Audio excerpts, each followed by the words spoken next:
Bom dia, membros do canal. Estamos aqui mais uma vez para a promoção de um vídeo. Hoje chamei de novo a Rita, uma grande amiga que a gente nos conhecemos há pouco tempo, mas já tornamos grandes amigos. E hoje ela veio aqui para ensinar a gente um pouquinho do processo de cosméticos, né, Rita? Aí, Isso, bom dia. aí a gente já vai deixar a palavra para ela explicar direitinho como funciona tudo isso aí. É com você, Rita. Obrigada. Bom dia a todos, bem-vindos ao canal. Muito obrigada pelo convite. Estou super honrada com esse convite. E é muito gostoso falar sobre cosméticos, né? Eu amo falar sobre isso.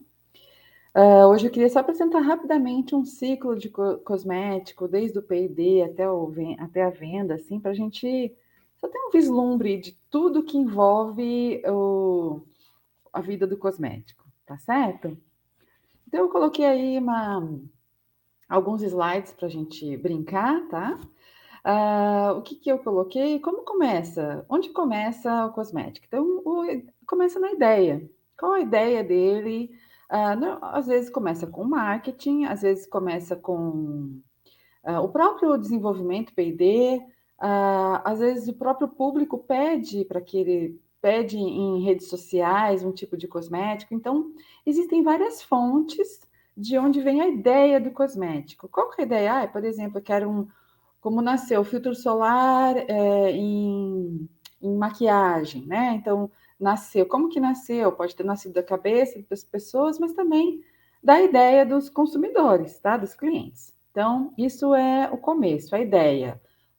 Então vamos lá, chegamos com a ideia do cosmético, queremos isso. Daí, aí nessa ideia que são desenvolvidos a gente chama de apelos, né? Em inglês, claims. O cosmético precisa ser colorido, precisa ser com filtro solar, precisa durar o filtro solar por muito tempo, ah, precisa ser adaptado às cores dos vários tipos de rosto, ou seja, todas as cores, né? A gente tem que ter várias cores do produto. Precisa ser um gel creme, né? Uma coisa mais leve, não pesada, porque no Brasil, quando tem sol, quando é calor, é muito quente, as pessoas têm pele oleosa, então tudo isso vai nas ideias do cosmético para que a pessoa que receba a isca do P&D consiga responder ao marketing, por exemplo, com o produto, tá? Pode passar para mim. Então, tudo isso, eu fiz ali um funil, esse funil, a gente chama funil de inovação. Então, vem bastante com pesquisa, né?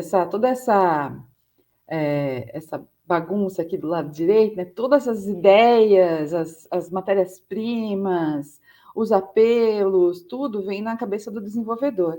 Então, antes de ir para qualquer teste em laboratório, para qualquer coisa, eu tenho que fazer muita pesquisa, muita análise de todas as matérias-primas, de embalagens, de formas, a gente vai entender formas cosméticas, tudo precisa estar bem estudado antes de a pessoa ir para um laboratório.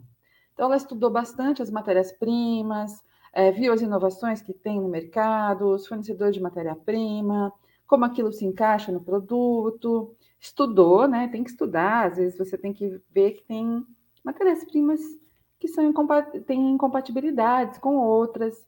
Tudo isso, então, estudou, não sozinho, às vezes é um grupo, né, que estuda junto, e daí monta fórmulas que pode atingir, a ideia que pode atingir aquele objetivo, tá bom? Então, é mais ou menos o processo aí da criação do cosmético, do marketing, passando por P&D. O P&D tem que dar uma resposta ao marketing sobre aqueles apelos que ele pediu, qual que é o produto. Daí fez tudo no papel, tudo bonitinho, fez todos os estudos, porque depois todos esses estudos vão participar do marketing também, na venda do produto, tá ok? Aí pode ir para frente. Aí ele tem que também entender, nesse processo ele vai ter que entender qual a embalagem que ele vai usar, né? Qual tipo de embalagem? Se é embalagem, se é uma bisnaga, se é um frasco, se é uma lata, se é um aerosol, se é um sachê, se é todo tipo de embalagem que existe para o cosmético. Dependendo do tipo de cosmético, ele tem que usar uma embalagem. Não tem jeito. Por exemplo, se você quiser aerosol, tem que ser uma embalagem que possa conter o aerosol. Normalmente lata de alumínio, né? Também tem outro tipo de lata, mas a mais usada para cosmético é a de alumínio.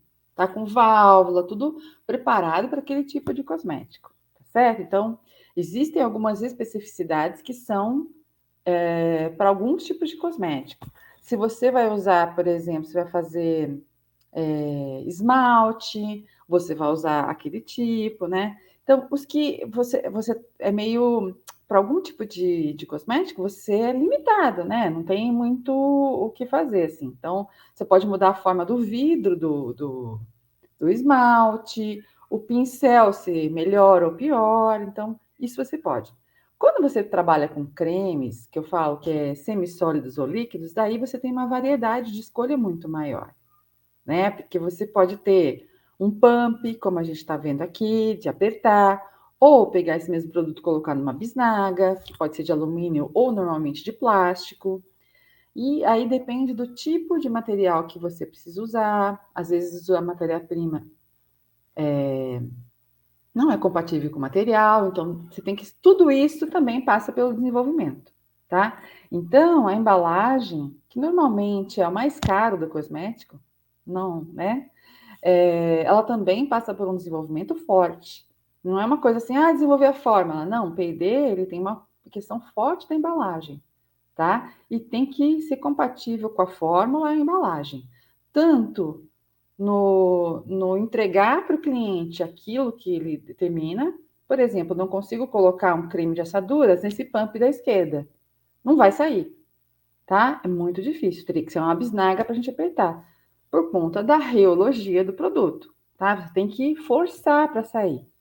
Um líquido já não posso pôr numa bisnaga, porque na hora que eu abro, ele sai todo. Então, tudo isso tem que ser levado em conta, tá certo?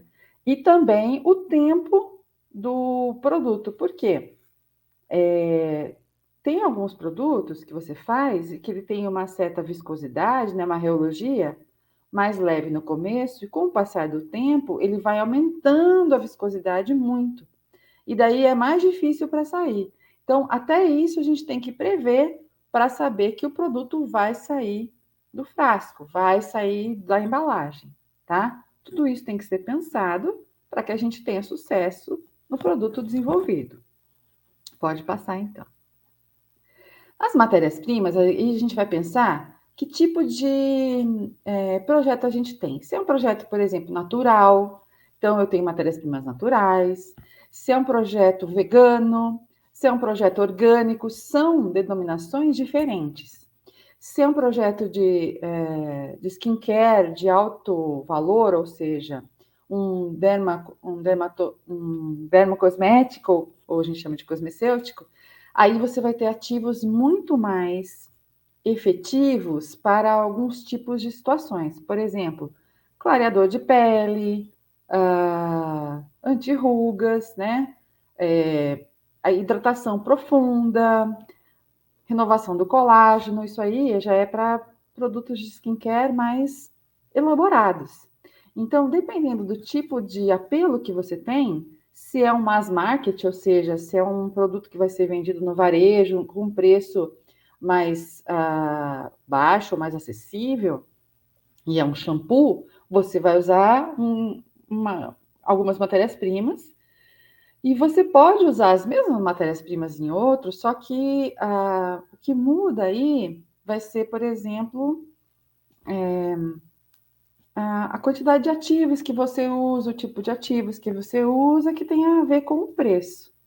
Então, desde sempre, o formulador tem que ter um target, né, um orçamento de fórmula, para entender o que ele pode colocar dentro da sua fórmula. De maneira geral, eu vi na minha experiência que produtos dermocosméticos, eles têm matérias-primas mais evoluídas, de modo geral, tá? mais evoluídas, né, mais novas, mais até as bases são mais novas, entregam coisas, e as que os de mass market têm matérias-primas mais simples, e o processo de fabricação dessas mass market é um pouco mais complexo, porque você tem matérias-primas mais simples. Por quê? Por exemplo, o dermocosmético você consegue fazer numa farmácia de manipulação, tá certo? Porque você tem uma base pronta, você consegue fazer ele até a frio, se você quiser.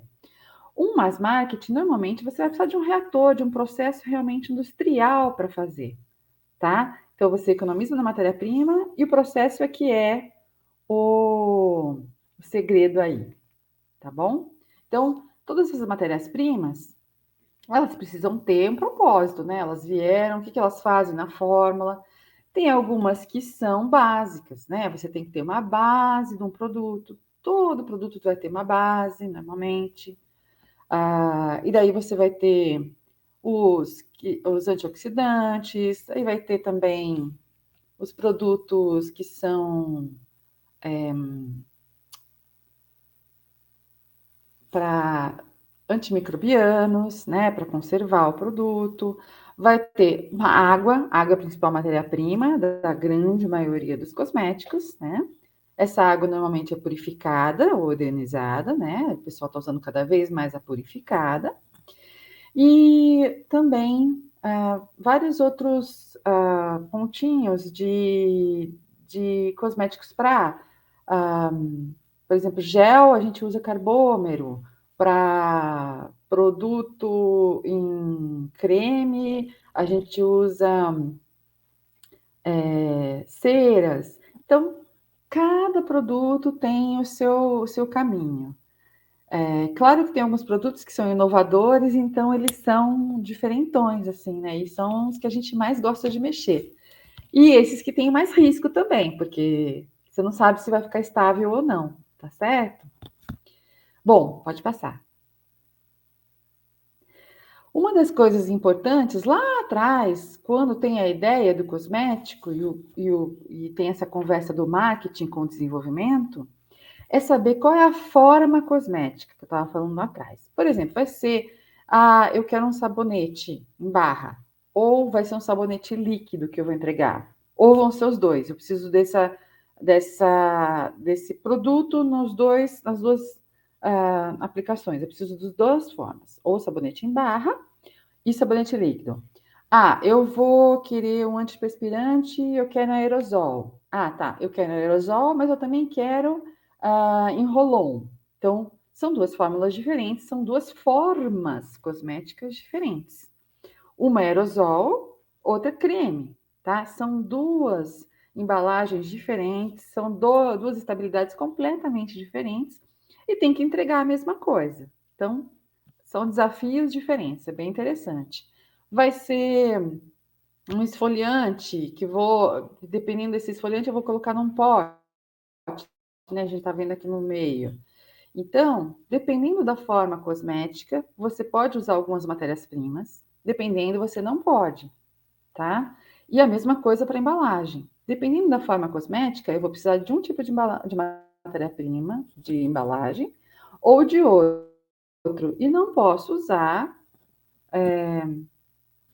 embalagens para todos os cosméticos, tá certo? Deu para entender? André já está entendendo um pouquinho de Sim, cosmético? sim. Por isso essa imensidão de embalagens também e essa imensidão de formas, né? A gente tem uma liberdade muito grande. O cosmético existe há muito mais tempo do que o farmacêutico, se a gente for pensar. O farmacêutico, como existe hoje, ele tem 100 anos, 110 anos. Então, e ele começou de um modo mais preciso. Quando você toma um farmacêutico, você toma um remédio, o remédio tem um princípio ativo, certo? E os recipientes, tudo mais. Então, ele é bem estruturado. Cosmético não, a química do cosmético é muito mais complexa. Encontraram um creme numa tumba egípcia que era de 4.000 anos antes de Cristo, né? Então, assim, já existia cosmético, porque existiam pessoas, as pessoas. O cosmético nasceu da necessidade das pessoas, né? De limpar, né? De higiene, de embelezamento, né? O kohl do egípcio, de pintura. Então, isso nasceu da necessidade do ser humano. Então, o cosmético é muito mais antigo. Então é mais fácil fazer cosmético do que farmacêutico. Depende. Depende. O farmacêutico tem que tomar cuidado, porque você está ingerindo ele ou passando, e ele vai ter uma ação mais profunda. Porém, tem alguns cosméticos que também têm ação profunda. E o cosmético ele é mais complicado, né? Assim, quando é um creme, ele é mais complicado. Um aerosol é mais complicado do que um farmacêutico, tá? Que tem um princípio ativo. O cosmético não, ele depende de tudo, certo? Não estou falando que farmacêutico é fácil, hein? Não é não.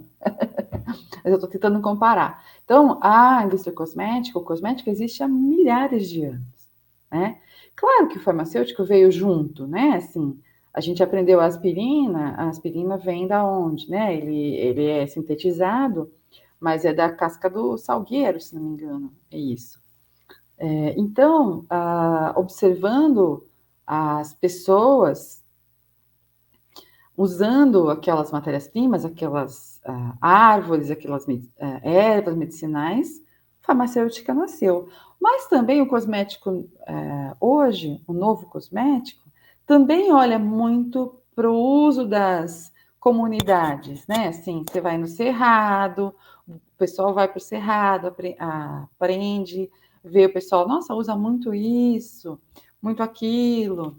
Por exemplo, uma onda que teve, e continua, porque ele é muito bom, é o óleo de argan, que é usado lá em Marrocos, tá? Isso é tradicionalíssimo lá, é muito utilizado. E daí, os desenvolvedores olharam para isso, né, a indústria cosmética, e se apropriou do óleo de argan para todo mundo. Faz muito bem para o cabelo, tá? Então, tem muitos produtos para o óleo de argan. Então, com a globalização também, a gente consegue olhar o mundo inteiro e ver o que todo mundo está usando. O azeite de oliva no Mediterrâneo, né, também é usado para cabelo. Então, dá para usar o azeite de oliva? A gente acha ele muito oleoso, passar um óleo no cabelo, mas tem gente que passa. Mas aí fizeram derivados do azeite de oliva. Então, a indústria cosmética, e principalmente a indústria de matéria-prima cosmética, ela está de olho em tudo o que acontece no mundo para ver quais são os benefícios daquelas matérias-primas, né? Estava falando de matéria-primas antes. Desculpa, eu não sou uma pessoa muito linear, né? Eu volto um pouco só porque são coisas muito interessantes. Então, assim, Sim. é, Um ponto vai puxando o outro, né, Rita? Não adianta. é. Os fornecedores de matéria-prima mundiais, assim, você vê, eles ficam de olho naqueles benefícios. Eu conheço um brasileiro que desenvolveu no Rio de Janeiro tinha muitas pessoas que trabalhavam no mar e eles tinham que tirar algas do mar, né? Porque tinha muita alga e tal que trabalhava. E essas pessoas trabalham com, com coisas fortes, né? Então deveria estar a mão toda machucada. E a mão deles era ótima. Aí os pesquisadores foram olhar por que a mão deles é tão hidratada, tão ótima, de tanto que eles manipulavam as algas. Daí nasceu uma empresa brasileira que trabalha justamente com matéria-prima que vem das algas e são extremamente hidratantes. Então, isso é muito interessante, né? Assim, isso acontece no mundo inteiro. E, claro, não tem só matérias-primas da natureza. Existem muitos estudos para sintetizar moléculas para uso em cosmético. Por exemplo, os peptídeos, que são usados mundialmente hoje para a questão da recuperação do colágeno da pele. Eles são sintetizados. Alguns são retirados, por exemplo, veneno de cobra, tem um que é super caro, 2 gramas são 700 euros, é uma coisa louca. Mas aí você faz uma produção inteira com 2 gramas, então assim, é muita pesquisa, existe muita pesquisa, sim, em matérias-primas cosméticas. É muito bonito de ver assim a química disso, a pesquisa disso, toda a história por trás. e da onde nasceu essa ideia de ir atrás, sabe? É muito bonito. Então, assim, parece uma coisa... Eu sou apaixonada, né? Dá para ver. Parece uma coisa superficial quando a gente fala de cosméticos, mas para chegar aquela matéria-prima ali para você, teve uma história longa de pesquisa. E não foi uma pesquisa só, um laboratório ali que misturou alguma coisa, não.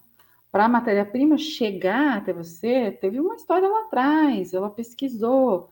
Tem matéria-prima que é do fundo do oceano. É muito bonito, né? Quem for para esse lado de matérias-primas, existem muitos fornecedores de matérias-primas no Brasil, né, que trabalham com marcas internacionais também.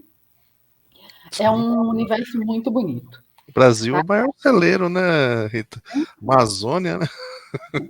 A Amazônia, é que a Amazônia é difícil, né? Mas ela tem matéria-prima, sim. O Nordeste tem, o Cerrado tem, tá? A gente tem bastante matéria-prima. O mar, né, tem, mas a gente tem os sintéticos, normalmente vêm de outros países, assim, né? Assim, as moléculas mais de peptídeos que eu falei e tal, que são mais elaboradas, elas estão mais desenvolvidas em outros países. Mas a gente chega lá, sim, tá bom? A mesma coisa de material de embalagem, tá? Assim, sempre evoluindo o material de embalagem, com a questão de tipo de plástico, principalmente essa questão da sustentabilidade voltada para o meio ambiente, né? A biodegradabilidade do plástico, o reuso, reutilização, né? Ah, e reciclagem, né? Então, ou vindo de plástico reciclado, ou sendo um plástico reciclável. Então, tudo isso está sendo muito trabalhado, tá certo? É isso, vamos lá. Bom, pois tudo isso que eu falei, a gente vai para o laboratório e vamos lá testar as nossas fórmulas. Testando as fórmulas, então, vamos testar, ficou bom, não ficou bom. Essas fórmulas que a gente testa, a gente vai ter um pessoal para provar, olha, marketing gostou, não gostou, o cheiro tá bom, o cheiro não tá bom, é sem cheiro, tudo isso, né, tem que passar por um pequeno teste, normalmente um painel, e o marketing aprovar também, para que a gente possa fazer um pré-screening, seria uma 15 dias de estabilidade, para a gente ver se o produto está estável, tá? Beleza, passou, todo mundo gostou, é isso mesmo, vamos colocar em estabilidade. A estabilidade do cosmético no Brasil é de 3 meses, previsto pela Vigilância Sanitária, Anvisa, né? Ela tem o guia da estabilidade de graça na Anvisa, você pode entrar e lá tem. Aí a gente coloca a temperatura ambiente, a estufa e geladeira por 3 meses, faz várias medidas ao longo desse tempo para a gente simular um tempo de prateleira, que a gente chama de shelf life, que na verdade é vida de prateleira. Ah, a gente vai medir pH desse material, se tiver água, né? Lógico, se não tiver água, não precisa medir pH. Microbiologia dele, para ver se tem algum tipo de crescimento, toda a parte de estabilidade mesmo da fórmula, se ele ficou com a mesma cor, se ele mudou de cor, ficou muito escuro, muito claro, perdeu a cor, né? Ah, se ele perdeu a forma, se ele separou. Então, a gente vê milhões de coisas aí e temos que observar se ele se mantém o mesmo por um tempo, para que a gente possa dar uma data de validade para esse cosmético, ok? Depois desse estudo, estabilidade, estava ok, tudo bem, cosmético tá ok, vamos embora, vamos fazer? Vamos. Aí vamos para frente. Pode passar o slide. Aí a gente começa a parte de industrialização do cosmético, né? Que é uma nova experiência, uma outra área, assim, o desenvolvedor tem que estar junto também todo esse tempo, tá? Quem desenvolveu tem que estar junto, porque agora a gente vai escalonar, vai trabalhar com a industrialização. Então a gente começa lá no comecinho, fazendo o quê? Fazendo um lote piloto num reator menor, né? A gente faz a pesagem nas balanças, a gente tem que ter uma ficha de pesagem com a fórmula correta, por porcentagem, e daí peso certinho, né? Vou pesar 50 quilos, tem que ter certinho a ficha de pesagem, quanto que eu vou pesar de cada matéria-prima. Daí você pesou direitinho, com todas as boas práticas de fabricação, tá certo? O GMP, que a gente chama, aí entra a qualidade, tem que ficar de olho. Aí você vai para o processo de fabricação. Quando você faz o lote piloto, o processo de fabricação é o que você trouxe ali da bancada e vai tentar colocar no reator. São questões diferentes. Por quê? Vou dar um exemplo. Quando a gente faz um shampoo em bancada, a gente vai colocando as matérias-primas, tipo, devagarzinho, e vai colocando um pouquinho de água, tal, até, e vai fazendo, vai colocando água aos poucos, até que a gente consiga fazer o shampoo, tá? Quando a gente vai para um reator, o processo é o contrário. O reator, ele precisa de um nível mínimo de volume para trabalhar. Então, a gente entra com quase toda a água já. Então, imagina, você vai entrar com quase toda a água do shampoo, que é bastante, por exemplo, 65% de água, né? E daí você vai colocar o quê? Um Lauril. Lauril é detergente. Então, você vai colocar água e Lauril. O que vai acontecer quando você mexe? Quando você agitar? Virar um sabão. Vira uma espumeira Espuma. maluca. Então, o que você não precisa ter na bancada, você precisa ter como tecnologia do reator. Por exemplo, você precisa ter o que a gente tem normalmente em reator que faz shampoo ou sabonete líquido, que é basicamente a mesma coisa, é ter vácuo. Você vai ter que ter um processo de vácuo no reator. Então, você vai ter que fechar isso. A agitação é feita sob vácuo. Porque daí todas as bolhas você está fazendo, você não faz bolha, tá certo? Então já começa a tecnologia diferente de uma bancada. Aí começa a tecnologia industrial, tá certo? Na mesma coisa, quando você trabalhar em bancada, você trabalha com um aquecedor, uma placa aquecedora, né, do seu becker e tal, é aquele tamanho. Quando você vai para o reator, você vai precisar ter um aquecimento do reator. E daí, aquecimento do reator pode ser por vapor, pode ser por elétrico. O vapor é o melhor, que eu acho, né? Mas existem térmicos que são muito bons, elétricos que são muito bons. E você vai ter que trabalhar, então, com o que a gente chama de utilidades, tá certo? A mesma coisa, por exemplo, a água, quando eu vou num reator, quando eu estou na bancada, eu coloco com beck e tal. No reator não é assim, né? Ele tem que vir por tubulação. Essa tubulação tem que ser aço inox 316L, tem que ter, não pode ter soldas, as soldas têm que ser sanitárias, não pode ter buraquinhos para não ter micróbios, né? Micro-organismos. A água tem que ser validada, ela tem que ser purificada. Então, tem toda a questão realmente industrial envolvida no cosmético. Bom, eu fiz lá o piloto, daí normalmente eu fiz o piloto de fabricação, e daí eu faço um piloto de invase. Invase, as pessoas acham que o mais complicado normalmente é a fabricação. Tem alguns produtos que a fabricação realmente é difícil, tá? O processo de fabricação é bem difícil. Existem alguns produtos que são assim. Mas você consegue fazer seguindo direitinho um processo de filtro solar, de alto FPS, por exemplo, 60, uma pomada uma pomada para assaduras. São processos pesados e existem alguns outros processos que são bem difíceis. Mas a grande maioria da dificuldade que eu já encontrei na minha vida em pilotos é no invase, que a gente não presta atenção. O desenvolvedor não presta atenção, que é justamente a questão da embalagem e do invase, o tipo de invase que a gente vai ter que fazer. Por exemplo, eu fiz lá o shampoo, certo? E vou envasar. Aí, meu frasco é todo milaborante, maravilhoso e tal, e eu tenho que envasar o shampoo. Só que o shampoo, ele tá muito denso, né? Porque eu quero um shampoo denso. Quando eu vou envasar, ele não consegue preencher o frasco. Mesma coisa do creme. Não consigo preencher o frasco por causa da reologia. Ou, se eu tenho um produto que é super fácil de fazer, que é aquele sabão espumante, que é a válvula espumante, então ele é líquido, e você espuma com a válvula, até usa um para o rosto. Quando você vai envasar, aquilo é uma loucura. Por quê? Porque na hora que você coloca a pressão num produto líquido que tem detergente, né, surfactantes, ele espuma tudo. É a mesma coisa, ao invés de espumar na fabricação, vai espumar no invase. Espumou tudo, se o produto tem rótulo depois, não vai grudar o rótulo, porque sujou a parte de fora do frasco.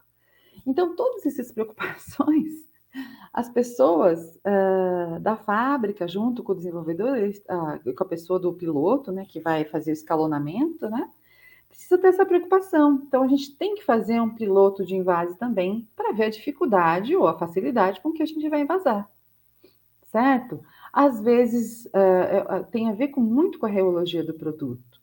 Eu já tive produtos que eles são maravilhosos de passar na pele, maravilhosos.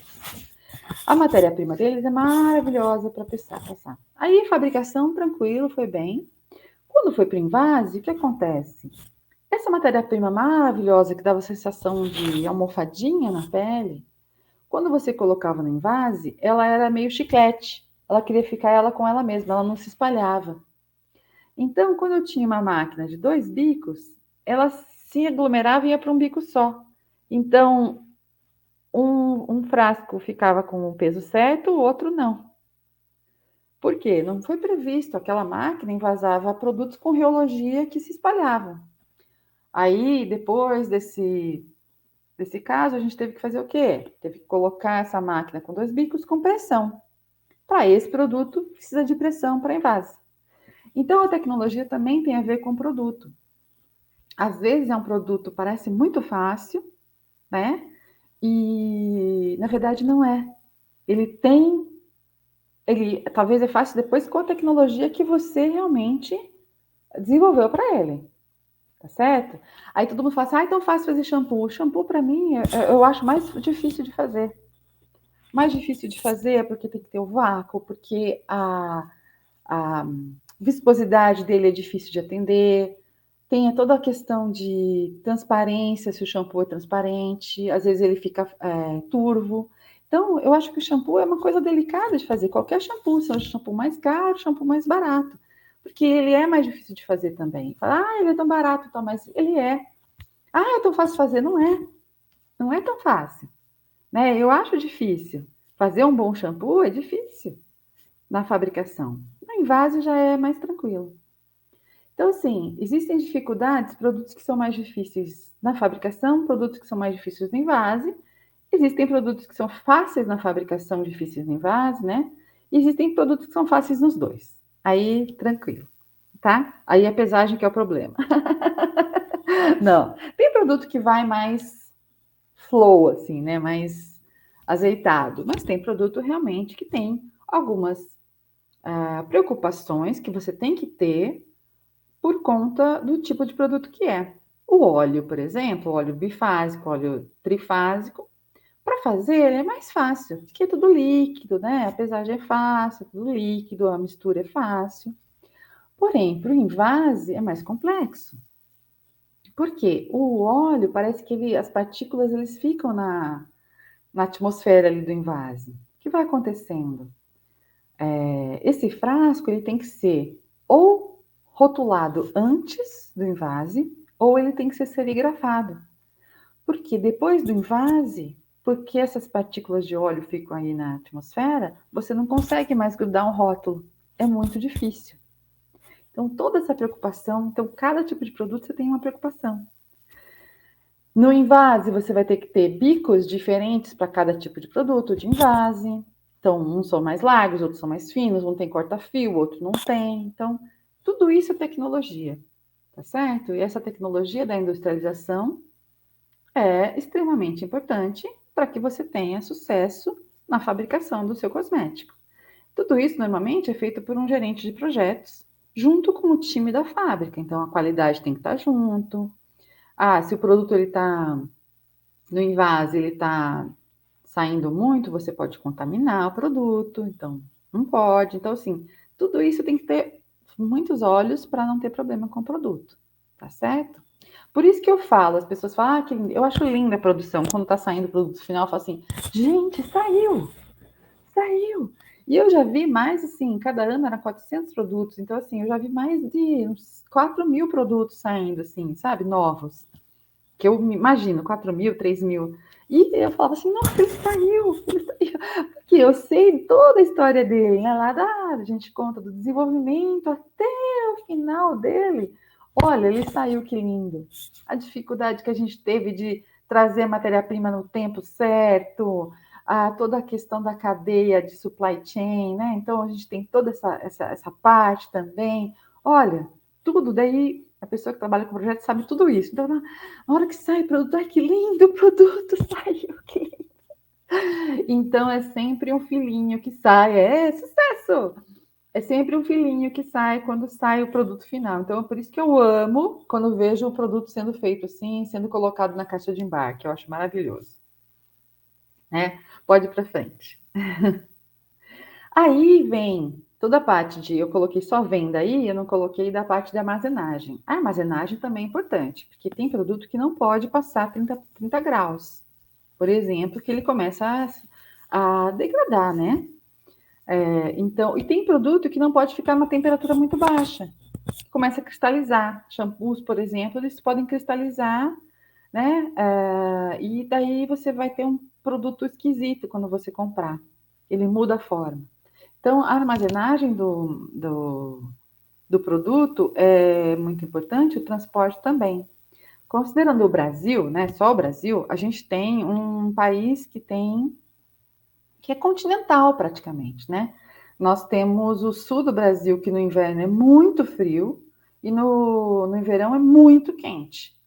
Temos a zona tropical, que é bastante quente, né? Hoje a gente está aqui na subtropical, né? Meio na subtropical, com esse frio do caramba. Mas normalmente é mais para quente do que para frio, né? E temos o Nordeste, o Norte, que é sempre muito calor.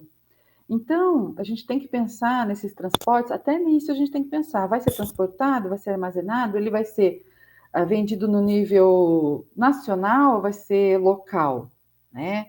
Normalmente é nacional e até internacional. Então, essas coisas a gente tem que pensar desde o desenvolvimento. Lá do desenvolvimento. Nossa, essa fórmula ela vai aguentar tudo isso? Claro, a gente coloca em geladeira justamente para saber se ele aguenta. E também coloca em estufa justamente para ver se aguenta. Mas mesmo assim, a estufa é 45 graus, né? 40, 45. Quando a gente faz um transporte, às vezes, dentro de uma caçamba ai meu Deus, Um caminhão. do caminhão, a temperatura vai a 70 graus, Sim. dependendo se é meio-dia. Meio-dia no Rio de Janeiro, lá fora tá 45 graus, a caçamba pode ir para 70. Então, assim, porque é metal. Então, Uhum. tudo isso a gente tem que pensar também na distribuição e armazenamento desse material, tá certo? Bom, daí a gente vai para a venda, né? Hoje em dia a gente tem vendas de todos os jeitos, né? A gente tem muito e-commerce, né? Que a gente tem ali até uma. A gente tem toda a parte de a varejo também, temos porta a porta, temos vários tipos de. Temos franquias, né? Onde a gente vai comprar o cosmético. Então a gente acha cosmético na internet, numa loja que é especialista daquela marca, ou seja, numa franquia, num supermercado, muito na farmácia hoje, os dermocosméticos são vendidos em farmácia, né? E lá você encontra cosméticos que você encontra no supermercado, né? De varejo. Então, ele está difundido. E aí, a preocupação já o desenvolvimento já entregou e tudo mais, mas ele tem que estar junto também. Olha só, quem é desenvolvedor tem que estar para entender como vai ser a repercussão desse cosmético para os clientes. Então, aí já começa a questão do customer experience, ou seja, o CX que a gente chama, que é a experiência do cliente. Que é o contato, que a experiência do cliente tem a ver desde o contato da pessoa com a marca, se foi ao vivo, se foi pela internet, até depois a utilização dele do produto pela pessoa e se aquele produto entregou o que estava falando que ia entregar. Né? Então, eu vou entregar um shampoo de limpeza profunda, eu vou entregar uma limpeza profunda. Se é um shampoo mais hidratante, eu vou entregar um shampoo hidratante. Se é um filtro solar 60, então eu tenho que entregar ele. Ah, mas ele não é só um filtro solar 60, ele é um filtro solar 60 que tem cor e ele dura o dia todo e ele não é oleoso. Então, tudo isso que ele está falando, ele tem que entregar. E daí, então, a gente tem que entender que isso faz parte da experiência do cliente. E se o cliente tem algum problema, ou se ele tem algum elogio, ele vai retornar e vai dar um feedback por rede social, pela avaliação no produto, por reclamações, né? Então, a gente tem que olhar muito hoje a experiência do cliente com a marca e com o produto da marca, né? Onde foi vendido. Pode ser que o produto seja bom, mas ele não foi bem atendido onde ele foi vendido. Né? Então ele gosta muito do produto, mas nunca mais vai comprar naquele lugar aquele produto, porque a experiência dele não foi boa. Ou o contrário, a experiência dele foi tão boa que ele sempre vai lá para comprar o produto. Ele pode encontrar em vários lugares, mas ele vai lá. E o produto, essa experiência dele é que faz também a recompra. Né? Se o produto é bom, ele vai recomprar. Mas se a experiência dele não foi boa, também ele fica em dúvida se ele compra o produto. Porque o produto é muito bom, mas a experiência não foi boa. Então, isso tudo é uma questão de marketing, uma questão de venda e pós-venda. Muito importante nessa relação do cosmético. E como o cosmético é muito visual, né? Assim, a gente tem muito influencer e qualquer um tem acesso a Facebook, Instagram, TikTok, Twitter, tudo isso é muito visível, né? Se tem algum tipo de resultado. Então, por exemplo, se tem algum produto que faz mal para uma pessoa, né? E ela reage com a pele da pessoa. A pessoa vai reclamar e tudo mais.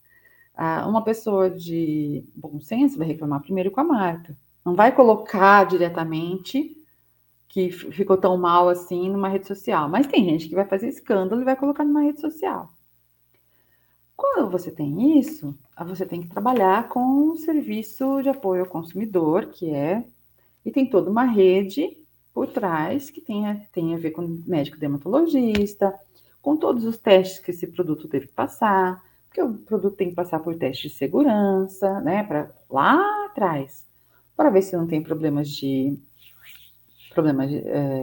machucar a pele quando você passa, ou os olhos. Então, dermatologicamente testado, oftalmologicamente testado, hipoalergênico, tudo isso são apelos que a gente fala de marketing que ele passou, tá? De segurança, de eficácia. Aí ele tem FPS 30, ele passou por um teste em vivo, né, na pessoa viva, mostrando que tem realmente FPS 30. Às vezes acontece de uma pessoa ter uma reação ao cosmético, mas isso não é geral. Você percebe que é mais pessoal quando você tem só uma reclamação, entendeu? Daquilo que foi grave para aquela pessoa, não é ruim. A gente não pode banalizar de jeito algum. Mas, às vezes, tem a ver com a pessoa e não com o cosmético em si. Ela é alérgica ou ela tem reação muito forte a um tipo de matéria-prima que tem no cosmético, né? Quando você tem problema com o cosmético, você percebe porque você começa a ter muitas reclamações. Aí você vai ver que é o cosmético mesmo que é o problema. Ou aquele lote que deu algum problema. Tá certo? Então o cosmético, a vida dele começa lá na ideia e não termina nunca mais. Tô brincando. E ele continua sempre, porque o produto ele nasceu, ele vai ser sempre industrializado, e daí o cuidado vai ter sempre com as industrializações. Todos os lotes de cosmético tem que ter toda a rastreabilidade da cadeia de matérias-primas, toda a rastreabilidade da cadeia de material de embalagem, todo mundo que industrializou, todo mundo que pesou, que vendeu, que armazenou, que transportou, tudo isso tem que estar registrado. É aí que entra, a gente vê a qualidade do produto. Ou seja, a qualidade não é só a qualidade que você recebe, é a garantia da qualidade, ou seja, tudo que tem a ver com cosmético está registrado em algum lugar, ou digitalmente, ou manualmente, que seja, mas normalmente digital hoje em dia, está rastreável. Então, é o que a gente chama de rastreabilidade. Quando eu tenho qualquer problema com um produto, a gente sempre pergunta qual é o lote do produto. Por quê? Porque a partir desse lote que está na embalagem, a gente consegue olhar lá atrás e olhar toda a vida do cosmético, desde a fórmula, quem pesou, quais as lotes de matéria-prima pesadas, qual o lote de água utilizada, que dia que foi fabricado, por quem foi fabricado, por quem foi envasado, por quem foi embalado, por quem foi armazenado, qual a temperatura no dia, qual a temperatura de fabricação, tudo. Você consegue olhar toda a vida do cosmético. Então, pode passar agora. Mais um. Para resumir, esse aqui é um ciclo do cosmético e tudo isso daqui é sempre um abismo de coisas que tem. E sempre a qualidade, ela está sempre envolvida em tudo, absolutamente tudo. Tem que ter rastreamento de tudo que tem nesse ciclo, tá? Dos testes de estabilidade, do teste piloto, da industrialização, da distribuição.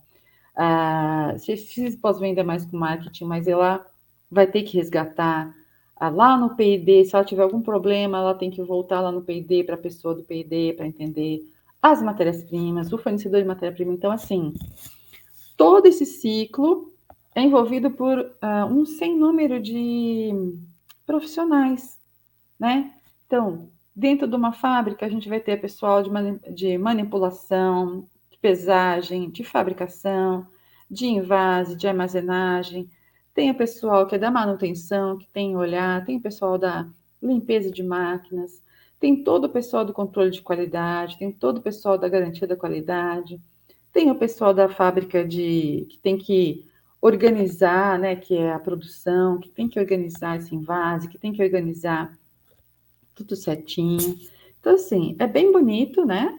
O ciclo do cosmético, desde lá do marketing até a experiência do cliente. Era meio isso que eu queria falar, muito rapidamente, né? Porque isso daria semanas para a gente falar de cada item separadamente. Sim. E tem muita coisa, né? Assim, muita coisa que envolve, então, um ciclo do cosmético, né? E as pessoas podem trabalhar nesse ciclo de várias maneiras. Todas as partes, por exemplo, no Brasil, que a gente aqui é difícil, a parte de fiscal, né? A parte fiscal de tributos do cosmético, elas são complicadas. No Brasil é tudo muito complicado. Então, a parte de tributação de cada estado. Então, as pessoas que trabalham com cosmético, elas já vão conhecendo essa questão de tributação. Tem produto cosmético que não tem IPI, justamente para poder ser mais barato, para poder vender. Eu acho que é o desodorante, filtro solar. Tem vários que tem. Você tem que ir lá na tabela TIP, daí você vai ver que não tem. Tem produto que tem IPI de 40%, quando você chama de perfume, é 40%. Então, assim, tudo isso também envolve a parte tributária, fiscal, né? Não falei de uma coisa importantíssima, que é a parte de pessoal, a parte de recursos humanos. Então, você tem que ter as pessoas certas nos lugares certos, formar pessoas, né? Às vezes você tem que formar pessoas, porque é tão específico aquele tipo de produto que você tem que formar pessoas. Tem que treinar as pessoas, tem que treinar as boas práticas. Então, realmente é um campo que tem muita gente, trabalha muita gente, tá certo? Mas é um campo muito bonito. Muito legal. A ideia agora, depois que a gente vai trazendo os profissionais para se apresentar, daí ele vai mostrar o seu macro processo aí, né? E Sim. como você trouxe aí para a gente, como funciona, né? Um processo para quem tem curiosidade de aprender, de né, nunca viu uma fábrica e esse processo todo, né, Rita, de como Sim, se fazer, desde lá da ideia inicial, tive a ideia, como que eu vou desenvolver essa ideia, como vou desenvolver o produto, às vezes é uma baita ideia, mas daí não dá para pôr em sim, prática, porque a matéria-prima não tem viabilidade econômica, né? Tem exatamente. muita coisa que envolve questão tributária que você no finzinho aí comentou. Sim, Tem matéria-prima que tem incentivo fiscal, porque sim, é uma região da Amazônia, por exemplo, que precisa ser desenvolvida, então tem um incentivo fiscal, porque os produtores daquela região precisam ter um fomento, tudo. Então, é muita coisa realmente, né, que envolve tem que todo se esse pensar. processo. Tem que se pensar em cada pontinho, cada coisinha que a gente tem que ver. Você bem colocou as fases de elaboração, de invase, né? A, Uhum. a manter, né, a estabilidade desse processo, como é difícil, né? O desafio para os engenheiros de produção, engenheiros de processo, de manter a homogeneidade do produto, É, o a condição tempo de dele, fabricação, o tempo de aquecimento, o tempo de agitação, tudo isso, o tempo de invase, tudo isso tem que ser mantido, né? Tem que ser uma questão de reprodutibilidade, tem que ser reprodutível, né? Porque sempre tem que sair com o mesmo nível de qualidade, e certo? um desafio aí para acho que para todas as áreas, tanto de quem? Dos farmacêuticos, né, dos cosmetólogos, né, que desenvolvem o produto, depois Química, que põem os químicos, depois todos que põem em prática, que põem vida em série, os engenheiros que vão manter a estabilidade porque o que foi desenvolvido no laboratório se concretize, né, em larga escala, e o cliente final, depois a parte de marketing, né, que você citou sim, também, da aceitação do produto, como ele vai chegar até o cliente, de que forma que ele vai chegar ao cliente, até uma loja que te atende mal, você deixou de toda essa luta que teve, né, para desenvolver um bom produto, aí às vezes vai numa loja e a vendedora trata mal, você deixa de comprar o produto. Então, loucura. é muito complexo, realmente. A gente tem todo e qualquer atividade, acho que industrial aí de criar um produto, tudo é bem Transformação, né? interessante. O É, processo de transformação, de criação, desenvolvimento é muito legal, né? Como você bem frisou, e ver o produto saindo lá na frente e tendo resultado, tendo feedback do cliente positivo sempre, né? É muito desafiador e muito motivador para que a gente continue, né, nesse processo, quem são os pesquisadores, desenvolvedores, de manter sempre esse fomento, né, intelectual para estar sempre sim, criando coisa nova, melhorando o que já é bom, né, que é outra etapa também, né, que a gente isso. tem dentro dessa cadeia toda Tem aí que você bastante isso, melhorando o que já é bom, né? Tem muito. As fórmulas de alguns produtos já passaram por modificações ao longo do tempo, né? Para realmente, por exemplo, tem algumas fórmulas que passaram por vegetalização, ou seja, todas as matérias-primas que eram de origem animal não são mais, são de vegetais. Então, tem também essa questão. Então, dependendo do apelo de marketing mesmo, da marca ou do produto, ou até do pedido do consumidor, né? Assim, às vezes o consumidor sim, fala, né, então, ou das tendências, né, do cosmético, né? Então, sustentabilidade, daí a rentabilidade, viabilidade de custo, né? Que você tem que ir isso. sempre trabalhando também para reduzir o custo do produto, para ele Sim, quando a gente, ser mais competitivo também no mercado. A quando a gente fala de concorrência esmaga. sustentabilidade, a gente não pode pensar só na questão de sustentabilidade só com environment, ou seja, só o meio ambiente. A gente tem que pensar em sustentabilidade econômica também, né? Não é só a sustentabilidade do meio ambiente, então a sustentabilidade econômica, a sustentabilidade das pessoas, né? Com as pessoas também, o que a gente traz para as pessoas.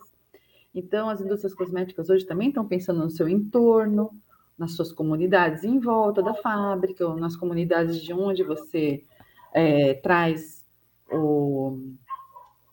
onde você traz a matéria-prima. Então, a gente tem que pensar nessa sustentabilidade de modo geral, não apenas no meio ambiente. Lógico que o meio ambiente é extremamente importante, mas essas duas outras versões também são a sustentabilidade econômica.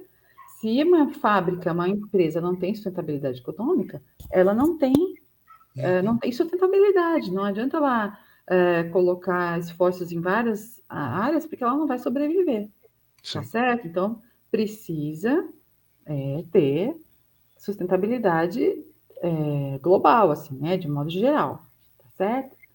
E entender que também, por exemplo, a sustentabilidade econômica pode ser também para aquele fornecedor de matéria-prima, que ele também tem sustentabilidade econômica para Uhum. poder continuar gerando aquela matéria-prima e fornecendo a matéria-prima.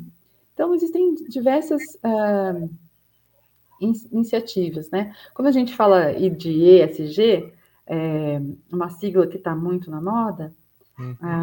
na verdade, eu acredito que é uma junção de muita coisa que vem vindo, ele colocou como ESG agora, mas não é algo novo, é algo que agora está sendo mais difundido na mídia, de estar juntando essa sustentabilidade, de estar olhando a sustentabilidade de modo mais global mesmo, né, de modo mais geral. Mas muitas iniciativas têm já 20 anos, 30 anos, né, nessa área. Sim. Então, é o que está olhando agora. Então, a indústria cosmética está preocupada, sim, com esse tema, né, em todas as fases, né, desde o marketing até o CS que eu falei. Então, desde, como eu disse, sustentabilidade econômica, desde a questão ambiental, quando a gente fala de usar menos água, né, para, por exemplo, fazer o cosmético, a questão da biodegradabilidade do material. Então, tudo isso, sim, qualquer empresa cosmética hoje está de olho, está preocupada, tá? E com o pessoal também, né? Assim, com as pessoas Sempre. também. Então, tem gente que fala, não, não está tão preocupada. Realmente, precisa se preocupar mais com pessoas, né? Mas eu acredito na evolução dessa área Hum, e que, sim, que as pessoas são as mais importantes, né? sim. Sim, Se não ali tiverem as pessoas, quem é que vai consumir o produto, na verdade? também tem isso. O consumidor, a gente tem que estar preocupado com o consumidor, com a segurança e com o que O ele pessoal gostar. fala muito, né, dessa evolução da inteligência artificial. Não, porque a inteligência artificial vai tomar tudo, vai tomar tudo. Eu falo, mas e aí quem que vai consumir o produto que é utilizado, é feito pela inteligência artificial? Então a gente vai ter que ter uma ponderação aí, vai ter que ter um equilíbrio de força. Sim, Isso sim, é aí uma tem coisa que, nova que a gente tem que pensar bem. né? Mas você já tem cosméticos já pensados e semi-desenvolvidos por inteligência artificial, né? Tem perfume do Boticário, por exemplo, né? Que foi feito através de inteligência artificial, sim, seja de análise de dados, né? De muitos dados, conseguiu reduzir muito o tempo de desenvolvimento do perfume. Então, assim, é uma realidade que a gente tem que saber trabalhar, porque ela está aí, Uhum. né? E Trazer a realidade para o bem, né? Uhum. pode trazer o bem para a gente, sim, mas você tem razão na sua ponderação. Não dá para ser tudo feito pela inteligência artificial Uhum. e pela automação, daí a gente não vai ter gente para consumir esse produto lindo que foi feito, né? Isso é fato, né? A gente passou por, né, tamanhas evoluções, né, desde a primeira revolução industrial até hoje, sempre teve algo que trouxe um ganho, que trouxe uma melhoria de escala, que trouxe alguma ideia de que, não, vai tirar o emprego de alguém. E nunca acabou acontecendo isso. As coisas acabaram sempre evoluindo. Os trabalhadores antes trabalhavam lá na época do Taylor, 16, 18 horas.